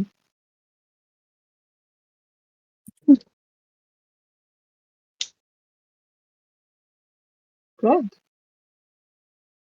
August, would you like to mention anything, or would you like me to encourage people to join our mailing list for Immersive Arts Melbourne things to come? Yeah. I don't have any games that I'm looking forward to play next year because I think I will be involved in running a game in May and June and July. So maybe join a mailing list. There should be more information in January about those. Yeah, they seem to have great progress going for them. Wonderful. Also, if anyone would like to follow our channel for future chats, please subscribe. And thanks to new followers Court Panda, Twig 3, and Nova 02500. Apologies if I got your names wrong, but thank you for following us. Theoretically, we have a tip jar somewhere, and keep an eye out for more to come. I think that's it from me tonight. Thank you, everyone, so much for being part of this panel. It's been great to recount the hoedown with everyone. Thank you, Jess. And Larissa Thanks for and having Des. me. Yes, And Sarah, thank you. who was here earlier. Thank you for inviting me. Yeah, Thanks for no, coming. of course. Thank you so much. Thanks, Josie. I think you can make us not live now.